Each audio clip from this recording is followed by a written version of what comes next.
Bonsoir à tous, bienvenue sur D8 pour cette nouvelle édition de Voyage au bout de la nuit. Aujourd'hui, je vais poursuivre la lecture du livre Robinson Crusoe. C'est un roman de Daniel Defoe.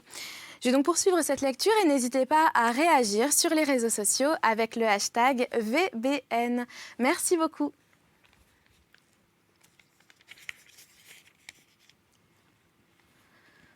Non seulement cela me donna une issue et une entrée, ou en quelque sorte un chemin dérobé pour ma tente et mon magasin, mais encore de l'espace pour ranger tout mon attirail. J'entrepris alors de me fabriquer les meubles indispensables dont j'avais le plus besoin, spécialement une chaise et une table. Sans cela, je ne pouvais jouir du peu de bien-être que j'avais en ce monde. Sans une table, je n'aurais pu écrire ou manger, ni faire quantité de choses avec tant de plaisir. Je me mis donc à l'œuvre. Et ici, je constaterai nécessairement cette observation. Que la raison étant l'essence et l'origine des mathématiques, tout homme qui fonde chaque chose sur la raison et juge des choses les plus raisonnablement possibles peut, avec le temps, passer maître dans n'importe quel art mécanique. Je n'avais de ma vie manié un outil, et pourtant, à la longue, par mon travail, mon application, mon industrie, je reconnus enfin qu'il n'y avait aucune des choses qui me manquaient que je n'eusse pu faire, surtout si j'avais eu des instruments. Quoi qu'il en soit, sans outils, je fabriquais quantité d'ouvrages. Et seulement avec une hache et une herminette, je vins à bout de quelques-uns qui, sans doute jusque-là, n'avaient jamais été faits ainsi.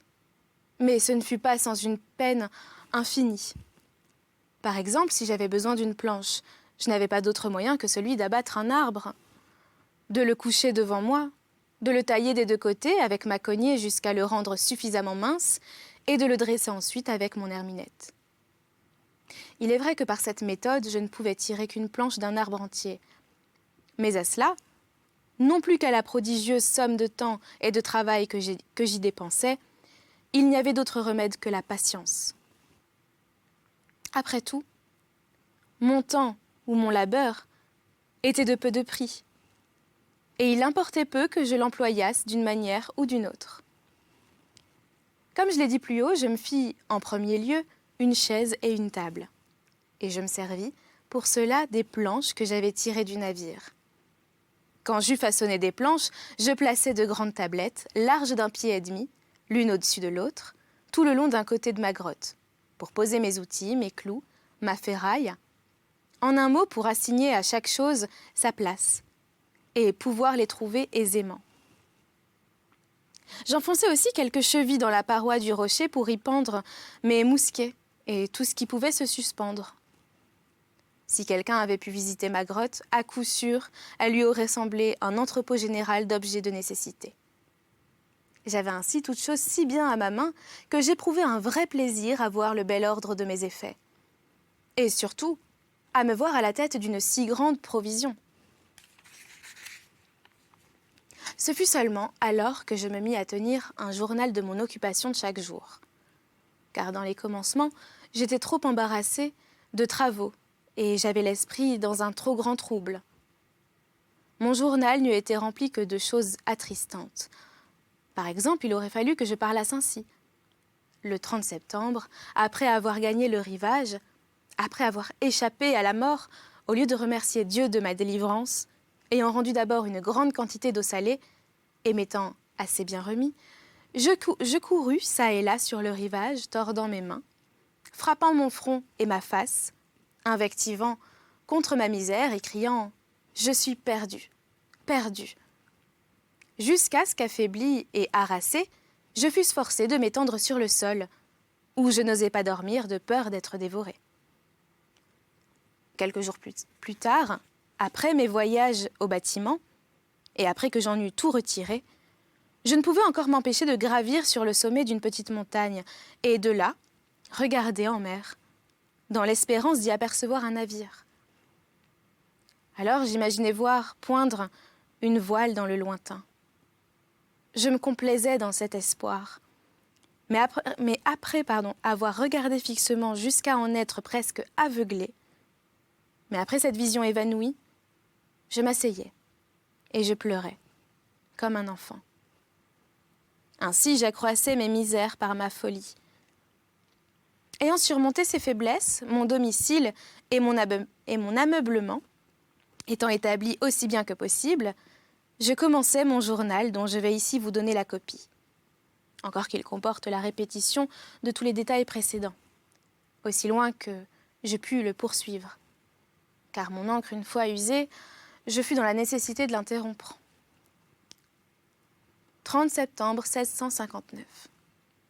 Moi, pauvre misérable Robinson Crusoe, après avoir fait naufrage au large durant une horrible tempête, tout l'équipage étant noyé, moi-même étant à demi-mort, j'abordai à cette île, infortunée, que je nommais l'île du désespoir.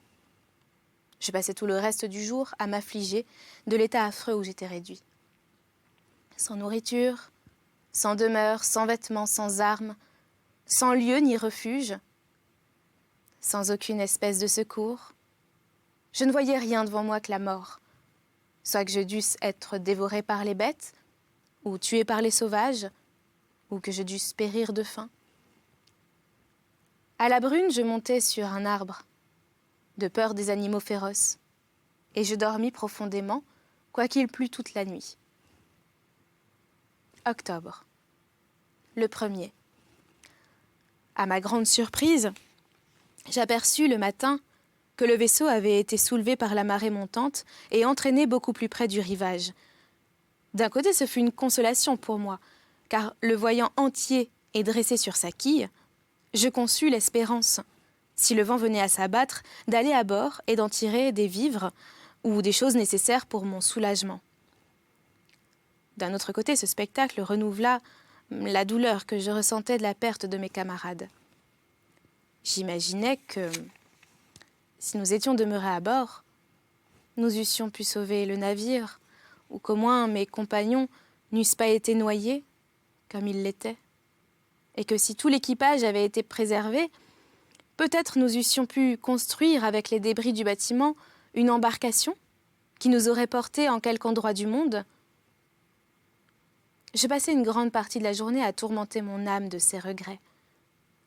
Mais enfin, voyant le bâtiment presque à sec, j'avançai sur la grève aussi loin que je pus et me mis à la nage pour aller à bord. Il continua de pleuvoir tout le jour, mais il ne faisait point de vent. Du 1er au 24. Toutes ces journées furent employées à faire plusieurs voyages pour tirer du vaisseau tout ce que je pouvais, et l'amener à terre sur les radeaux à la faveur de chaque marée montante. Il plut beaucoup durant cet intervalle. Quoique, avec quelques lueurs de beau temps, il paraît que c'était la saison pluvieuse. Le 20. Je renversai mon radeau et tous les objets que j'avais mis dessus. Mais comme c'était dans une eau peu profonde et que la cargaison se composait surtout d'objets pesants, je recouvrais une grande partie quand la marée se fut retirée. Le 25. Tout le jour et toute la nuit, il tomba une pluie accompagnée de rafales. Durant ce temps, le navire se brisa, et le vent ayant soufflé plus violemment encore, il disparut. Et je ne pus apercevoir ces débris qu'à marée basse seulement. Je passai ce jour-là à mettre à l'abri les effets que j'avais sauvés, de crainte qu'ils ne s'endommageassent sous la pluie. Le 26. Je parcourus le rivage presque tous les jours, pour trouver une place où je pusse fixer mon habitation. J'étais fort inquiet de me mettre à couvert pendant la nuit, des attaques des hommes et des bêtes sauvages. Vers le soir, je m'établis en un lieu convenable, au pied d'un rocher, et je traçai un demi-cercle pour mon campement, que je résolus d'entourer de fortifications composées d'une double palissade fourrée de câbles et renformie de gazon. Du 26 au 30. Je travaillais rudement à transporter tous mes bagages dans ma nouvelle habitation, quoiqu'il plût excessivement fort une partie de ce temps-là. Le 31. Dans la matinée, je sortis avec mon fusil pour chercher quelque nourriture et reconnaître le pays. Je tuai une chèvre, dont le chevreau me suivit jusqu'à chez moi. Mais dans la suite, comme il refusait de manger, je le tuai aussi. Novembre, le 1er. Je dressais ma tente au pied du rocher et j'y couchais pour la première nuit. Je l'avais faite aussi grande que possible avec des piquets que j'avais plantés et auxquels j'avais suspendu mon hamac. Le 2. J'entassais tous mes coffres, toutes mes planches et tout le bois de construction dont j'avais fait mon radeau, et m'en formais un rempart autour de moi, un peu en dedans de la ligne que j'avais tracée pour mes fortifications. Le 3. Je sortis avec mon fusil et je tuai 2 oiseaux semblables à des canards, qui furent un excellent manger. Dans l'après-midi, je me mis à l'œuvre pour faire une table. Le 4. Je commençais à régler mon temps de travail et de sortie, mon temps de repos et de récréation. Et suivant cette règle que je continuais d'observer, le matin, s'il ne pleuvait pas, je sortais avec mon fusil pour 2 ou 3 heures. Je travaillais ensuite jusqu'à 11 heures environ, puis je mangeais ce que je pouvais avoir. De midi à 2 heures, je me couchais pour dormir à cause de la chaleur accablante. Et dans la soirée, je me remettais à l'ouvrage. Tout mon temps de travail de ce jour-là et du suivant fut employé à me faire une table, car je n'étais alors qu'un triste ouvrier. Mais bientôt, après le temps et la nécessité, firent de moi un parfait artisan, comme il l'aurait fait, je pense, de tout autre. Le 5. Je sortis avec mon fusil et mon chien, et je tuai un chat sauvage. Sa peau était assez douce, mais sa chair ne valait rien. J'écorchais chaque animal que je tuais et j'en conservais la peau. En revenant le long du rivage, je vis plusieurs espèces d'oiseaux de mer qui m'étaient inconnus. Mais je fus étonnée et presque effrayée par 2 ou 3 veaux marins qui, tandis que je les fixais du regard, ne sachant pas trop ce qu'ils étaient, se culbutèrent dans l'eau et m'échappèrent pour cette fois. Le 6. Après ma promenade du matin, je me mis à travailler de nouveau à ma table et je l'achevai, non pas à ma fantaisie, mais il ne se passa pas longtemps avant que je fusse en état d'en corriger les défauts. Le 7. Le ciel commença à se mettre au beau. Les 7, 8, 9, 10 et une partie du 12, le 11 était un dimanche, je passais tout mon temps à me fabriquer une chaise. Et avec beaucoup de peine, je l'amenai à une forme passable. Mais elle ne put jamais me plaire. Et même, en la faisant, je la démontai plusieurs fois. Nota. Je négligeais bientôt l'observation des dimanches, car ayant omis de faire la marque qui les désignait sur mon poteau, j'oubliais quand tombait ce jour. Le 13. Il fit une pluie qui humecta la terre et me rafraîchit beaucoup. Mais elle fut accompagnée d'un coup de tonnerre et d'un éclair qui m'effrayèrent horriblement, à cause de ma poudre. Aussitôt qu'ils furent passés, je résolus de séparer ma provision de poudre en autant de petits paquets que possible, pour la mettre hors de tout danger. Les 14, 15 et 16, je passais ces 3 jours à faire des boîtes ou des petites caisses carrées, qui pouvaient contenir 1 livre de poudre ou 2 tout au plus. Et les ayant emplies, je les mis aussi en sûreté et aussi éloignées les unes des autres que possible. L'un de ces 3 jours, je tuai un gros oiseau qui était bon à manger. Mais je ne sus quel nom lui donner. Le 17. Je commençai en ce jour à creuser le roc derrière ma tente pour ajouter à mes commodités. Nota. Il me manquait pour ce travail 3 choses absolument nécessaires, à savoir un pic, une pelle et une brouette ou un panier. Je discontinuai donc mon travail et me mis à réfléchir sur les moyens de suppléer à ce besoin et de me faire quelques outils. Je remplaçai le pic par des leviers de fer qui étaient assez propres à cela, quoique un peu lourds. Pour la pelle ou bêche, qui était la seconde chose dont j'avais besoin, elle m'était d'une si absolue nécessité que sans cela, je ne pouvais réellement rien faire. Mais je ne savais pas par quoi la remplacer. Le 18. En cherchant dans les bois, je trouvai un arbre qui était semblable, ou tout au moins ressemblait, beaucoup à celui qu'au Brésil on appelle bois de fer, à cause de son excessive dureté. J'en coupai une pièce avec une penne extrêmement et en gâtant presque ma hache, Je n'eus pas moins de difficultés pour l'amener jusque chez moi, car elle était extrêmement lourde. La dureté excessive de ce bois et le manque de moyens d'exécution firent que je demeurai longtemps à façonner cet instrument. Ce ne fut que petit à petit que je pus lui donner la forme d'une pelle ou d'une bêche. Son manche était exactement fait comme à celle dont on se sert en Angleterre.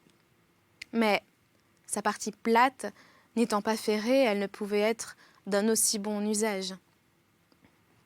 Néanmoins, elle remplit assez bien son office dans toutes les occasions que j'eus de m'en servir. Jamais pelle, je pense, ne fut faite de cette façon et ne fut si longue à fabriquer. Mais ce n'était pas tout. Il me manquait encore un panier ou une brouette. Un panier. Il m'était de toute impossibilité d'en faire. N'ayant rien de semblable à des baguettes ployantes, propres à tresser de la vannerie, du moins je n'en avais point encore découvert. Quant à la brouette, je m'imaginais que je pourrais en venir à bout, à l'exception de la roue, dont je n'avais aucune notion et que je ne savais comment entreprendre. D'ailleurs, je n'avais rien pour forger le goujon de fer qui devait passer dans l'axe ou le moyeu. J'y renonçai donc. Et pour emporter la terre que je tirais de la grotte, je me fis une machine semblable à l'oiseau, dans lequel les manœuvres portent le mortier quand ils servent les maçons. La façon de ce dernier ustensile me présenta moins de difficultés que celle de la pelle. Néanmoins, l'une et l'autre, et la malheureuse tentative que je fis de construire une brouette, ne me prirent pas moins de 4 journées. Et en acceptant toujours le temps de ma promenade du matin avec mon fusil. Je la manquais rarement. Et rarement aussi manquais-je d'en rapporter quelque chose à manger. Le 23. Mon autre travail ayant été interrompu pour la fabrication de ces outils, dès qu'ils furent achevés, je le repris. Et tout en faisant ce que le temps et mes forces me permettaient, je passai 18 jours entiers à élargir et à creuser ma grotte, afin qu'elle pût loger mes meubles plus commodément. Nota. Durant tout ce temps, je travaillais à faire cette chambre ou cette grotte assez spacieuse pour me servir d'entrepôt, de magasin, de cuisine, de salle à manger et de cellier. Quant à mon logement, je me tenais dans ma tente, hormis quelques jours de la saison humide de l'année, où il pleuvait si fort que je pouvais y être à l'abri, ce qui m'obligea plus tard à couvrir tout mon enclos de longues perches en forme de chevron, butant contre le rocher et à les charger de glaïeuls et de grandes feuilles d'arbres en guise de chaume. Décembre, le 10. Je commençais alors à regarder ma grotte ou ma voûte comme terminée, lorsque tout à coup, sans doute je l'avais fait trop vaste, une grande quantité de terre éboula du haut de l'un des côtés. J'en fus en un mot très épouvantée. Et non pas sans raison, car si je m'étais trouvée dessous, je n'aurais jamais eu besoin d'un fossoyeur. Pour réparer cet accident, j'eus énormément de besogne. Il fallut emporter la terre qui s'était détachée, et ce qui était encore plus important, il fallut étançonner la voûte, afin que je puisse être bien sûr qu'il ne s'écoulerait plus rien. Le 11. Conséquemment, je travaillais à cela. Et je plaçais 2 étais, ou poteaux, posés à plomb sous le ciel de la grotte, avec 2 morceaux de planche mis en croix sur chacun. Je terminai cet ouvrage le lendemain. Puis, ajoutant encore des étais garnis de couches, au bout d'une semaine environ, j'eus mon plafond assuré. Et comme ces poteaux étaient placés en rang, ils me servirent de cloison pour distribuer mon logis. Le 17.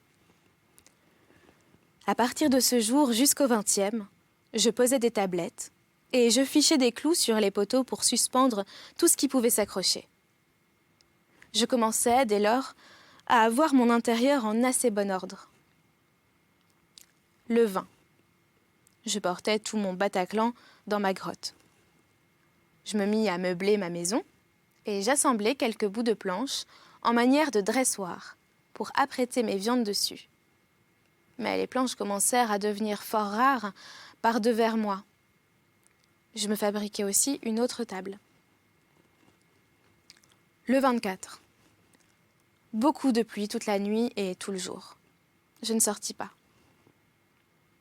Le 25. Pluie toute la journée. Le 26. Point de pluie. La terre était alors plus fraîche qu'auparavant et plus agréable. Le 27.